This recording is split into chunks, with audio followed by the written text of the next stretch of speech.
The Baltimore Ravens have been very active in getting UDFAs in the post-draft period, and they've taken 5 receivers so far. Now, I'm not going to go into every one of the receivers, just need to know that they're Emeka Emezie, Makai, Polk, Devon Williams, Slade Bolden, and Trevon Clark. I don't have reports actually written for Trevon Clark, so I don't think he was going to get drafted.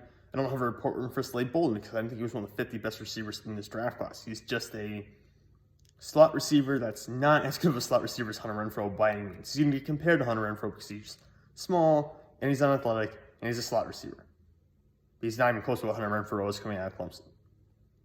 So I didn't think he was one of the 50 best receivers in this draft class. I don't have a report written for him because of that. Makai, Polk, Emeka Emezie, and Devon Williams, on the other hand, I had them all ranked in my top 50. And I'm actually surprised Makai Polk wasn't drafted. Makai Polk is my wide receiver 21 in this draft class, right behind Danny Gray. And to give you a reference, who was ahead of him, Danny Gray was 20, Wan'Dale Robinson was 19, Kyle Phillips was 18, Romeo Doubs was 17. And right behind Makai Polk was Samori Toure from Nebraska at 22, Avion Healy of Coastal Carolina at 23, and Bo Melton of Rutgers at 24. And Makai Polk, 6'3", 195 pounds, 32 1/4-inch arms. He's still just 20 years old, so a very young receiving option. He does a good job working back to the quarterback. He's got some natural bend in his lower body. He's got good mid-air adjustments, excellent work along the sideline, and a frame to add some muscle to his build. He's very lean right now, but he can add more to it. He just has one season with over 300 yards. He's a bit of a developmental route runner. He's got very low average depth of target, only 8.6 yards. That's kind of what you get playing in a Mississippi State level offense.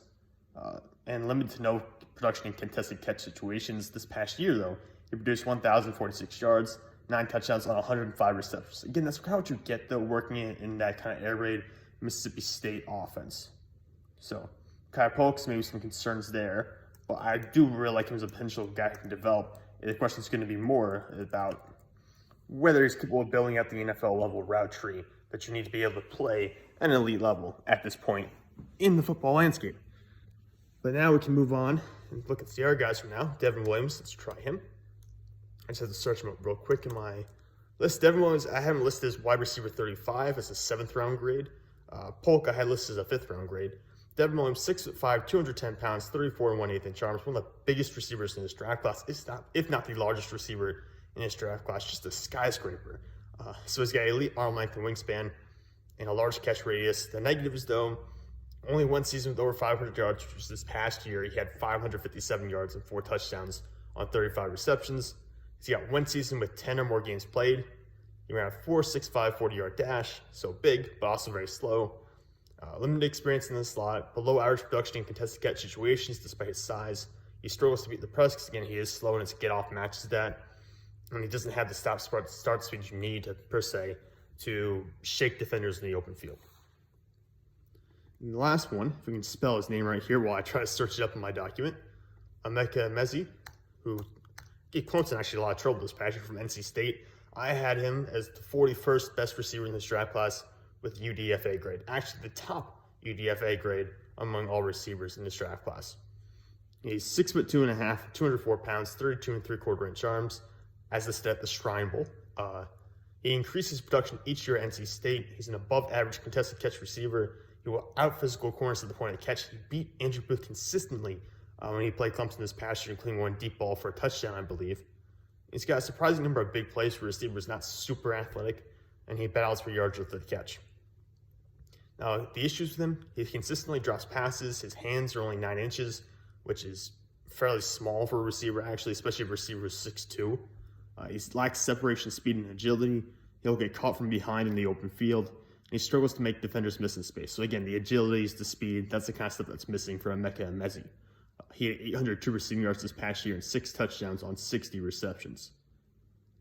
But overall, when you consider what Baltimore lost to Marquise Brown when they traded him away to get an extra first-round pick, and when you consider what's already on the roster, given their past couple of drafts, I won't say that all 3 of these guys are going to make the roster. Probably only one of them does. Out of these 5 that we're talking about, it's likely just one of them will get on the roster. Because you already have Rashad Bateman, Devin Duvernay, James Prochet, I forget if it's Proche or Prochet, I can never remember, and Tylan Wallace, all guys you've invested in recently still on the roster. But actually, that's a fairly thin receiving group compared to some other receiving cores in the NFL. So there's a chance that maybe 2 or 3 of these guys actually get onto the final roster, depending on what the Ravens feel about Devin Duvernay, Tylen Wallace, these guys they've invested in the past couple of years. If I had a bet on someone making it, it would be Makai Polk, just because he was so productive this past year. I think from a traits perspective, he has a lot of what you need to develop that route tree. And I think that the other one would be Devon Williams, because again, the size is just something you cannot teach. So that size is something you inherently are born with or you don't have at all. So I think those 2 are probably the ones who are most likely to make the active roster. Emezie being 3rd. Bolden is in the outside factor because he's a slot receiver and he's built in that prototypical slot size with the ability to kind of open up underneath. And maybe that's something you look for if you're the Ravens. So maybe he does have an inside edge in that chance. But overall, I think the Ravens have done a pretty good job in building a solid UDFA class. Other players they brought in, just at our positions, Anthony Brown, quarterback from Oregon, Jacoby McClain from Auburn, a linebacker who I like a lot, would be a really good special teamer. Josh Ross from Michigan, he's another linebacker.